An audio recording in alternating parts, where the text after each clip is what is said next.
皆さんどうもこんにちは。刀の舞さんです。前回の動画は去年の演舞大会 Vlog でしたが、今回は早くも今年の大会前後の Vlog です。なるべく早く公開していけたらいいなと思っておりますので、3日間を1本にまとめてみました。ちょっと長いですが、ぜひ最後までご覧いただけたら嬉しいです。このチャンネルで初登場となってしまいますが、こちらはドイツのもう一人の兄弟子、ドイツレーゲンスブルク道場の道場主であるピーター・グーティングです。彼は一足先に来日したので、この日は中華街を少し散策しました。せっかくなので中国の神様にもご挨拶。鑑定廟はお寺じゃなくて神社です。お線香を買ったらお守りをいただきました。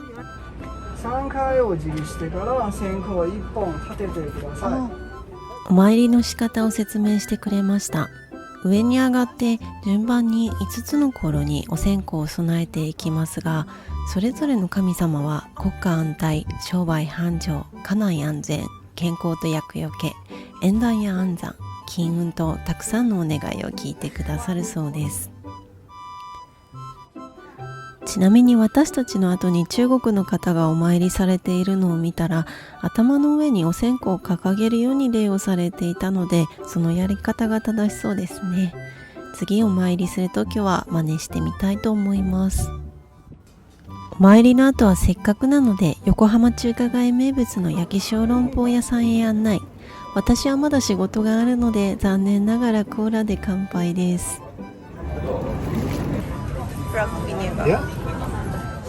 小籠包は絶対黒酢派です。とはいえ横浜市民の皆さんそうかと思いますが、こんな風に誰かが遊びに来てくれた時じゃないと中華街で食べ歩きはしないので久しぶりでした。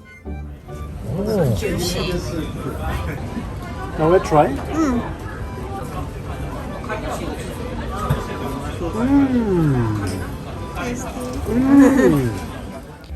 口に合うのかドキドキしましたが、美味しかったようで安心しました。覚えたてのドイツ語も披露できてハッピーです。中にスープが入ってて危険だよと彼に説明したのに、自分が忘れてボタボタこぼして本当にお恥ずかしい限りです。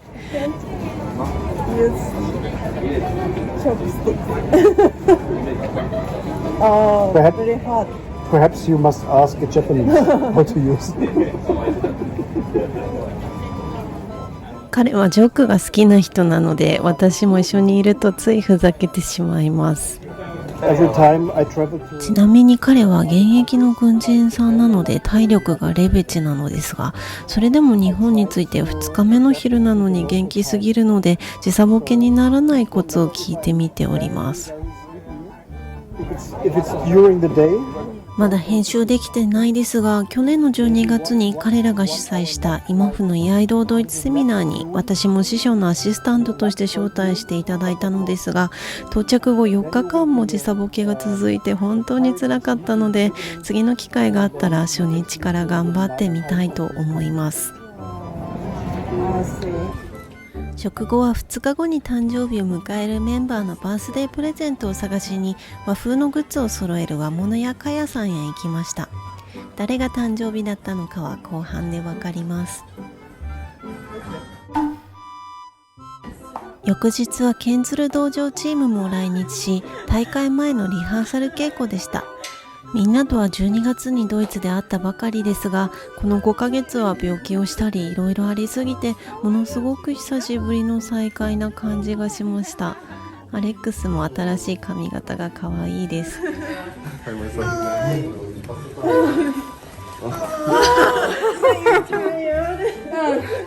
彼女はクリスティーナ。長旅でとってもお疲れですね。これが普通だと思います。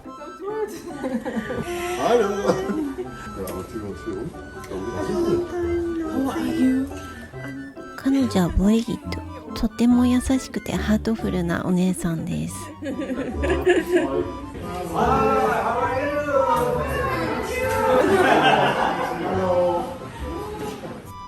稽古前は和気あいあいとしておりましたが、挨拶の場面から通訳のミッションが開始。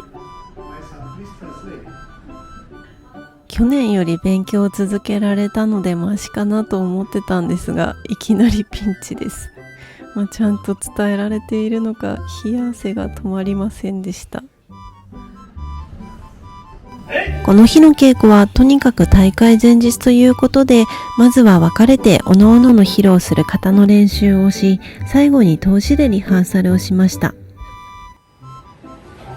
ドイツの2つの道場も離れているので、今回初めて合わせたそうです。フォーメーションがユニークで本番が楽しみです。稽古の後は近所の鉄板焼き屋さんで歓迎会と大会の聞き会をしました。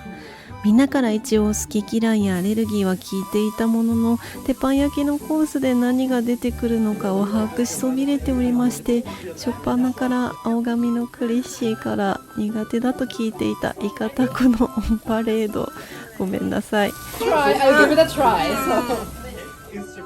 アレルギーではないということなので、十字を切ってチャレンジしてくれましたが、やっぱりダメなものはダメみたいですね。続いてお肉たち、砂肝の歯ごたえを何ていうのか聞いてみたらクランチーというそうです。知らない単語はどんどん聞いて覚えるのが楽しいですね。ちょっと疲れてぼんやりしてしまって、気づけば全部焼くのをお任せしてしまってて気が利かない私でした。一応みんなの飲み物に気を配ったり、笑顔で働いていたアピールをさせていただきます。お次はなんとみんなに食べさせて反応が見たいと思っていたもんじゃ焼きでした。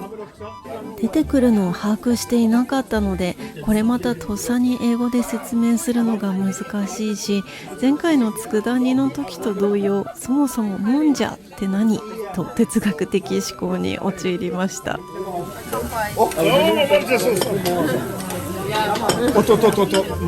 このセリフは小林健太郎さんのこの動画で学んだそうで、ラーメンズ好きだった私も動画を知ってたので、それがきっかけで彼と仲良くなれました。面白いのでぜひ見てみてください。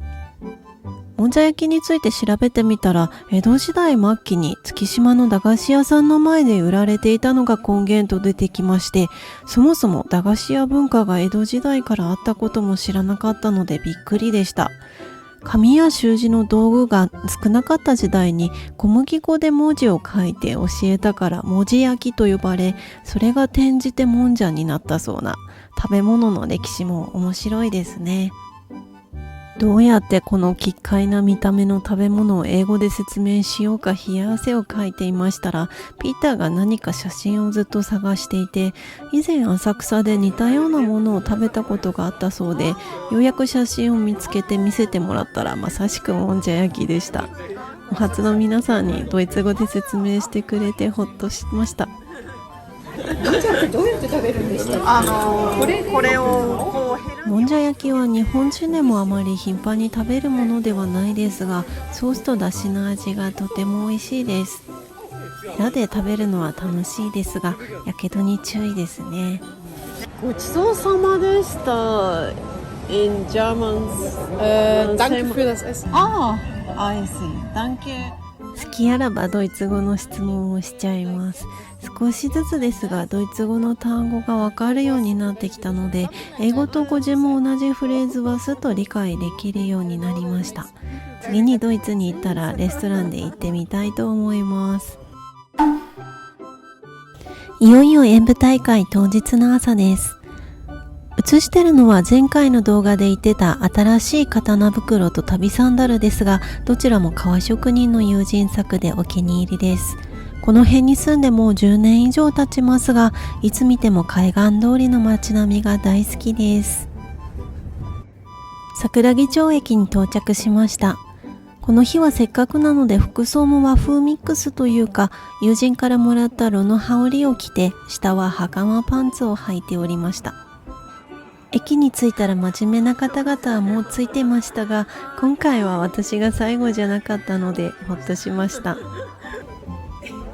これから大会なのに、この時点では緊張感もなく、みんなとのお出かけを楽しんでおります。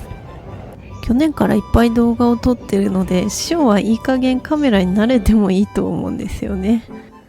電車を乗り継いで東京の綾瀬駅に到着しました。全員集まったら国籍も年齢もバラバラなのに、みんな長いものを持っている非常に怪しい集団です。綾瀬駅からさらにバスに乗りました。今年の会場はこちら、足立区立花畑体育館でした。こちらも広くて綺麗な施設でした。会場を見たらさすがに少し緊張してきました。せっかくなので本番の演舞もちらっとお見せします。今回は去年の反省を生かして斜めからは三脚に乗せた固定カメラで全体が映るようにして、今回出られなかったお仲間に見張っていてもらい、この正面からは小学生のお弟子さんのお父さんに動画撮影をお願いしましたが、バッチリ指示通りに撮ってくださっていて感動しました。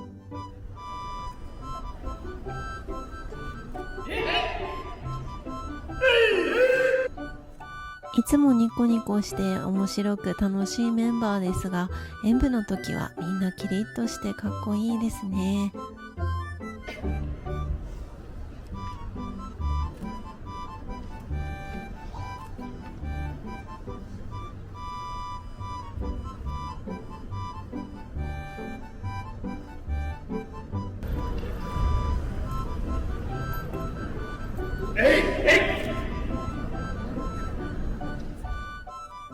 私も1本目は去年よりも力まずにできたかなと思います。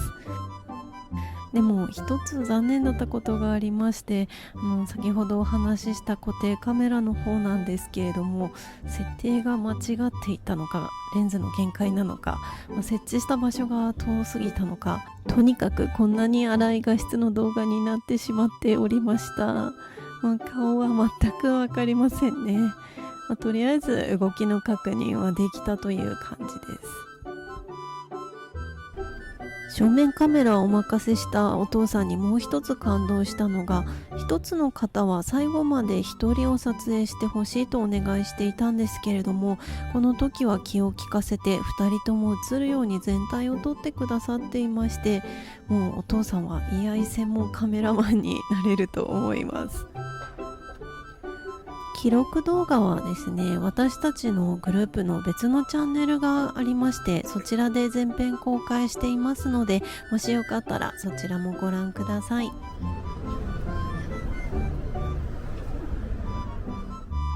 かっこいい講談社のお二人の演舞に続いて、最後は師匠の演舞です。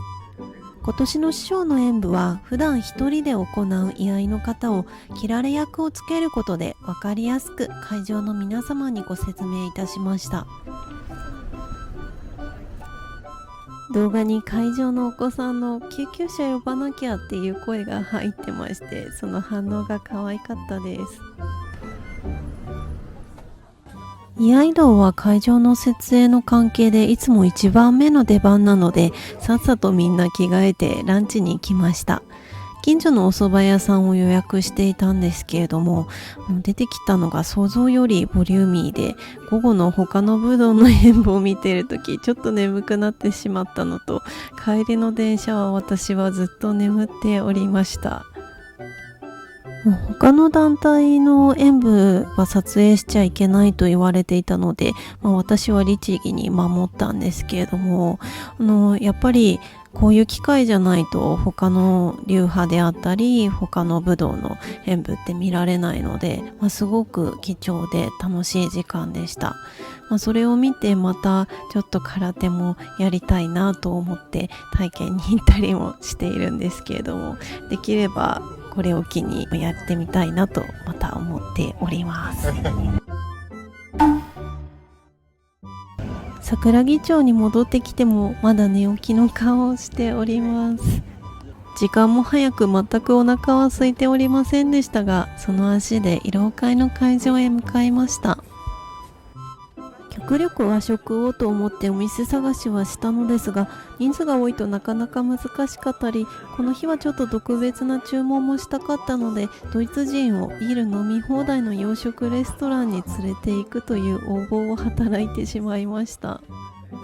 先生が乾杯したらで、訳してくれる？そんな長く喋るんですか？乾杯でいいんじゃないですかね。みんな待ってるから。乾杯の一言だけでいいですよとお伝えしたのに、しっかり裏切る師匠です。今回の大変評判が良かったです。ひどすぎる私の通訳はカットさせていただきました。こちらはもうすでに2杯目の映像ですが、隅田川ブルーイングのスタウトビールが美味しかったです。My son takes video of everything. Training video, eating video, going to toilet video. ピーターの完璧な三段落ち。トイレはさすがに取りません。そしてここでバースデーのサプライズ。この日はケンツル道場のアレックスの誕生日当日でしたが、実は師匠のお誕生日も5月だったので、内緒で師匠の分も準備しておりまして、想像以上のリアクションにニヤニヤしてしまって、編集でも遊んでみました。ドッキリ大成功でした。握手をしている2人がなんだか感動的です。びっくりしました。俺全然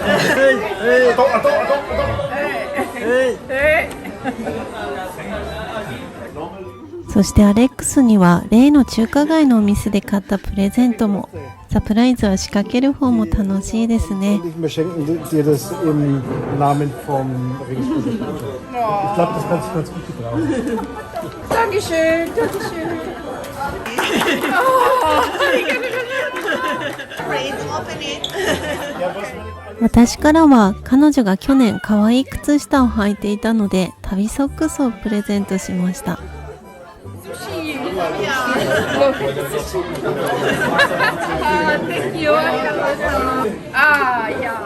ピーターたちからのプレゼントは大きな風呂敷でした。